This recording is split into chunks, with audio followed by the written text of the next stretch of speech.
Congress election face ಮಾಡಿ ಆದ ನಂತರ ಅತಿದೊಡ್ಡ ಮ್ಯಾಂಡೇಟ್ ಬಂದ ಬಳಿಕ ಯಾರು ಮುಖ್ಯಮಂತ್ರಿಗಳಾಗ್ತಾರೆ ಅಂತ ಡಿಕೆ ಮತ್ತು ಸಿದ್ದರಾಮಯ್ಯನವರ ನಡುವೆ ಒಂದು ಟಗ್ ಆಫ್ ವಾರ್ ನಡೀತಾ ಇತ್ತು. ಆದ್ಮೇಲೆ ಸಿದ್ದರಾಮಯ್ಯನವರಿಗೆ ಮುಖ್ಯಮಂತ್ರಿಗಳನ್ನಾಗಿ ಮಾಡಲಾಯಿತು. ಡಿಕೆ ಶಿವಕುಮಾರ್ ಅವರನ್ನ ಕೆಪಿಸಿಸಿ ಅಧ್ಯಕ್ಷ ಸ್ಥಾನದಲ್ಲಿ ಮುಂದುವರಿಸ್ತಾ ಡಿಸಿಎಂ ಆಗಿ ಮಾಡಲಾಯಿತು. ಅದಾದ್ಮೇಲೆ ಅಧಿಕಾರ ಹಂಚಿಕೆ ಸೂತ್ರ ಆಗಿದೆ. ಸಿದ್ದರಾಮಯ್ಯನವರನ್ನ ಬಿಟ್ರೆ ನೆಕ್ಸ್ಟ್ ಡಿಕೆ ಶಿವಕುಮಾರ್ ಅವರೇ ಅಂತ ಹೇಳಲಾಗ್ತಾ ಇತ್ತು. ಬಟ್ ಹಂಗ ಆಗ್ತಾ ಇಲ್ಲ. ಕಾಂಗ್ರೆಸ್ನಲ್ಲಿ ಬೇರೆ ಬೇರೆ ರೀತಿಯಾದಂತ ಡೆವಲಪ್ಮೆಂಟ್ಗಳು ಆಗ್ತಾ ಇದೆ.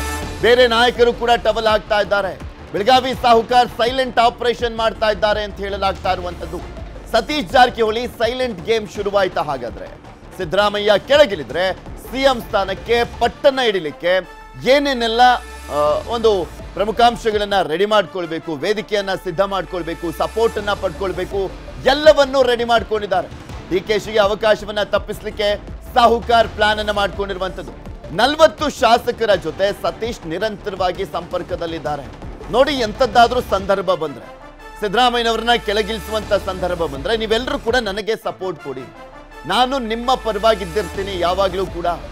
ಯಾಕೆಂದ್ರೆ ಉತ್ತರ ಕರ್ನಾಟಕ ಭಾಗ ಅನ್ನುವಂಥದ್ದು ಒಂದಂಶ ಆದ್ರೆ, ನೆಕ್ಸ್ಟ್ ಒಂದು ಅಹಿಂದ ವರ್ಗ ನಾವು ಕಾಂಗ್ರೆಸ್ ಜೊತೆ ನಿಂತ್ಕೊಳ್ಬೇಕು ಅಂದ್ರೆ ನಾನು ಮುಖ್ಯಮಂತ್ರಿ ಆದ್ರೆ ಅದು ಇನ್ನಷ್ಟು ಸ್ಟ್ರಾಂಗ್ ಆಗುತ್ತೆ, ಆ ಬೇಡಿಕೆಗೆ ಇನ್ನಷ್ಟು ಮನ್ನಣೆ ಸಿಕ್ಕಂತಾಗುತ್ತೆ ಅನ್ನುವಂಥ ವಿಚಾರವನ್ನ ಮೇನ್ ಆಗಿ ಪ್ರಸ್ತಾಪ ಮಾಡ್ತಾ ಇದ್ದಾರೆ ಅಂತ. 15 ದಿನಗಳ ಹಿಂದೆ ವರಿಷ್ಠರನ್ನ ಭೇಟಿಯಾಗಿದ್ರು, ಸಮಾಲೋಚನೆ ಮಾಡಿದ್ರು. ಅದು ಯಾವ ನಾಯಕರನ್ನ ಭೇಟಿಯಾಗಿದ್ದವರು? ರಾಹುಲ್ ಗಾಂಧಿ ಮತ್ತು KC ವೇಣುಗೋಪಾಲ್ ಅವರನ್ನ ಭೇಟಿಯಾಗಿದ್ರು.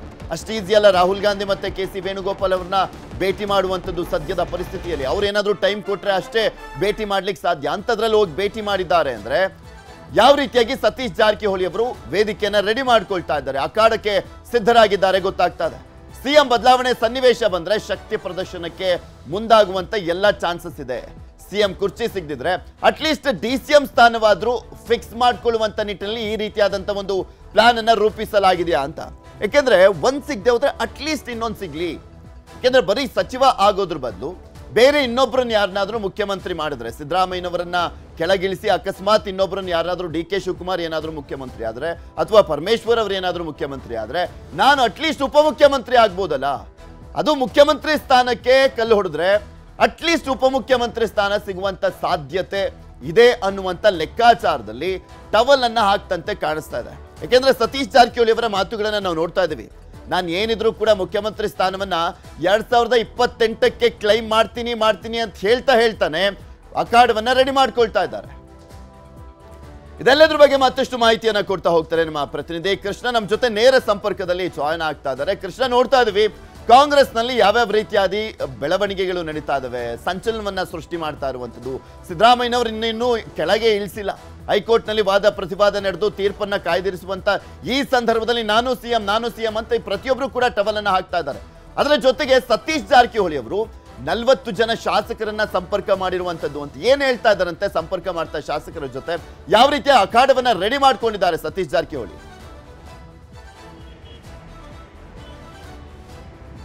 ಸಾಮಾನ್ಯವಾಗಿ ಈ ರೀತಿಯಾದಂಥ ಬೆಳವಣಿಗೆ ಯಾವುದೇ ಪಾರ್ಟಿಲ್ ಆದರೂ ಕೂಡ ಯಾರು ಆಸ್ಪಿರೆಂಟ್ಗಳಿರ್ತಾರೆ ಅವರು ಒಂದಷ್ಟು ಆದಿಗಳನ್ನು ಸುಲಭ ಮಾಡಿಕೊಳ್ಳುವಂಥ ನಿಟ್ಟಿನಲ್ಲಿ ತಮ್ಮದೇ ಆದ ತಂತ್ರಗಾರಿಕೆಯನ್ನು ಮಾಡ್ತಾ ಇದ್ದಾರೆ.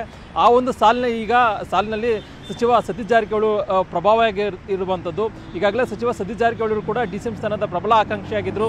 ಅದರಲ್ಲಿ ಒಂದು ಕಡೆ DCM DK ಶಿವಕುಮಾರ್ ಅವರಿಂದ ಅವರಿಗೆ ಅವಕಾಶ ತಪ್ಪಿರುವಂಥದ್ದು. ಯಾಕಂದರೆ ಉತ್ತರ ಕರ್ನಾಟಕ ಭಾಗದಲ್ಲಿ ಮತ್ತೆ ವಾಲ್ಮೀಕಿ ಸಮುದಾಯದ ಮತ್ತು ಹಿಂದುಳಿದ ವರ್ಗದ ಪ್ರಬಲ ನಾಯಕರು ಅಂತ ಹೇಳ್ಬೋದು. ಮತ್ತು ಸತೀಶ್ ಜಾರಕಿಹೊಳಿ ಮುಖ್ಯಮಂತ್ರಿಗಳು ಆದರೆ DCM ಆದರೆ ಬೇರೆ ಬೇರೆ ಸಮುದಾಯದ ನಾಯಕರು ಕೂಡ ಅವರಿಗೆ ಒಂದು ರೀತಿ ಸಹಮತವನ್ನು ಕೂಡ ವ್ಯಕ್ತಪಡಿಸ್ತಾರೆ. ಉದಾಹರಣೆಗೆ ಸಚಿವ MB ಪಾಟೀಲ್ ಅವರು ಕೂಡ ಈಗಾಗಲೇ ಅವ್ರ ಜೊತೆಗೆ ಒಂದು ರೀತಿ ಬೆಂಬಲವನ್ನು ವ್ಯಕ್ತಪಡಿಸುವಂಥ ಸಾಧ್ಯತೆ ಕೂಡ ಇರುವಂಥದ್ದು. ಯಾಕಂದರೆ ಈ ಹಿಂದೆ ಮೈತ್ರಿ ಸರ್ಕಾರ ಆದ ಸಂದರ್ಭದಲ್ಲಿ MB ಪಾಟೀಲ್ ಅವರಿಗೆ ಏನೋ ಮಂತ್ರಿ ಸ್ಥಾನ ಕೈ ತಪ್ಪಂಥ ಸಂದರ್ಭದಲ್ಲಿ ಇದೇ ಸಚಿವ ಸತೀಶ್ ಜಾರಕಿಹೊಳಿ ಅವರು ಬೆನ್ನೆಲಿಗೆ ನಿಂತಿದ್ರು, ಸಪೋರ್ಟ್ ಆಗಿ ನಿಂತ್ಕೊಳ್ಳೋದ್ರ ಮುಖಾಂತರವಾಗಿ ಒಂದು ರೀತಿ ಕಾರ್ಯತಂತ್ರವನ್ನು ಕೂಡ ಮಾಡೋದ್ರ ಮುಖಾಂತರವಾಗಿ ಅಂದು ಸಿದ್ದರಾಮಯ್ಯ ಜೊತೆಗೆ ಕೂಡ ಬೆನ್ನೆಲುವಾಗಿ ನಿಂತಿದ್ರು. ಈಗ ಸರ್ಕಾರ ಬಂದ ಮುಖ್ಯಮಂತ್ರಿ ಸಿದ್ದರಾಮಯ್ಯ ಬದಲಾವಣೆ ಆದ್ರ ಬಗ್ಗೆ ದೊಡ್ಡ ಮಟ್ಟದಲ್ಲಿ ಚರ್ಚೆ ಆಗ್ತಾ ಇದೆ. ಇಂಥ ಸಂದರ್ಭದಲ್ಲಿ DCM DK ಶಿವಕುಮಾರ್ ಅವರು ಎಲ್ಲ ಒಂದು ಕಡೆ ಒಂದಷ್ಟು ಕನಸನ್ನ ಕಾಣ್ತಾ ಇದ್ದಾರೆ, ತನಗೆ ಅವಕಾಶ ಸಿಗ್ಬೋದು ಅನ್ನುವಂಥದ್ದು. ಮತ್ತೆ ಅಮೆರಿಕದಲ್ಲಿ ಕೂತು ಏನು ವಿರೋಧ ಪಕ್ಷ ನಾಯಕರಾಗಿರ್ತಕ್ಕಂಥ ರಾಹುಲ್ ಗಾಂಧಿ ಅವರನ್ನ ಭೇಟಿಯನ್ನು ಮಾಡಿ ತಮಗೆ ಅವಕಾಶ ಸಿಗಬೇಕು ಅನ್ನೋ ಒಂದು ಒತ್ತಡವನ್ನು ಕೂಡ ಆಗ್ತಾ ಮಾಡ್ತಾ ಇದ್ದಾರೆ. ಇಂಥ ಸಂದರ್ಭದಲ್ಲಿ ಸಚಿವ ಸತೀಶ್ ಜಾರಕಿಹೊಳಿ ಅವರು ಕೂಡ ಎಲ್ಲ ಒಂದು ಕಡೆ ಮುಖ್ಯಮಂತ್ರಿ ಸಿದ್ದರಾಮಯ್ಯ ಬೆಂಬಲದ ಜೊತೆಗೆ ಉತ್ತರ ಕರ್ನಾಟಕ ಭಾಗ ಆಗಿರ್ಬೋದು ಮತ್ತು ಸಮುದಾಯದ ಶಾಸಕರಾಗಿರ್ಬೋದು, ಅದ್ರ ಜೊತೆಗೆ ಬೇರೆ ರೀತಿಯಾದಂಥ ಸಮುದಾಯದ ಸಚಿವರ ಸಹಕಾರ ಆಗಿರ್ಬೋದು, ಅವರ ವಿಶ್ವಾಸವನ್ನು ತೆಗೆದುಕೊಳ್ಳೋದ್ರ ಮುಖಾಂತರವಾಗಿ ಒಂದು ರೀತಿ ತಮ್ಮ ಮುಖ್ಯಮಂತ್ರಿಗಳ ಏನು ಆದಿ ಏನಿದೆ ಮತ್ತು DCM ಸ್ಥಾನದ ಆದಿ ಏನಿದೆ ಅದನ್ನು ಒಂದು ರೀತಿ ಸುಲಭ ಮಾಡಿಕೊಳ್ಳುವಂಥ ನಿಟ್ಟಿನಲ್ಲಿ ತಂತ್ರಗಾರಿಕೆಯನ್ನು ಮಾಡ್ತಿರುವಂಥದ್ದು. ಈಗಾಗಲೇ ಸಚಿವ ಸತೀಶ್ ಜಾರಕಿಹೊಳಿ ಅವರು ಸಾಕಷ್ಟು ಬಾರಿ ದೆಹಲಿಗೆ ಹೋಗಿ ಭೇಟಿ ಮಾಡಿ ಕೂಡ ಬಂದಿರುವಂಥದ್ದು. ಮತ್ತು ಬೇರೆ ಬೇರೆ ಸಮುದಾಯದ ಸಚಿವರುಗಳನ್ನು ಕೂಡ ವಿಶ್ವಾಸಕ್ಕೆ ತೆಗೆದುಕೊಂಡು ಆ ಭಾಗದ ಆ ಸಮುದಾಯದ ಶಾಸಕರೇನಿದ್ದಾರೆ, ಪ್ರಮುಖವಾಗಿ MB ಪಾಟೀಲ್ ವೀರಶೈವ ಕಮ್ಯುನಿಟಿಗೆ ಬರ್ತಾರೆ ಮತ್ತು ಆ ಕಮ್ಯುನಿಟಿಯ MLAಗಳನ್ನು ವಿಶ್ವಾಸಕ್ಕೆ ತೆಗೆದುಕೊಳ್ಳುವಂಥದ್ದು ಮತ್ತು ಅವ್ರನ್ನ ಸಂಪರ್ಕ ಮಾಡುವಂಥದ್ದು. ಕೃಷ್ಣ, ಮತ್ತೊಂದು ಕುತೂಹಲ ಅಂದ್ರೆ ಓಕೆ, ಈಗ 40 ಜನ ಹಿರಿಯ ಶಾಸಕರ ಬೆಂಬಲವನ್ನ ಕೋರಿದ್ದಾರೆ ಅನ್ನುವಂಥದ್ರ ಜೊತೆಗೆ ಅಕಸ್ಮಾತ್ ಸಿದ್ದರಾಮಯ್ಯನವರು ಕೆಳಗಿಳಿಯುವಂತ ಸಂದರ್ಭ ಬಂದಿದ್ದೆ ಆದ್ರೆ ಸಿದ್ದರಾಮಯ್ಯನವರ ಸಪೋರ್ಟ್ ತುಂಬಾ ಇಂಪಾರ್ಟೆಂಟ್ ಆಗುತ್ತೆ.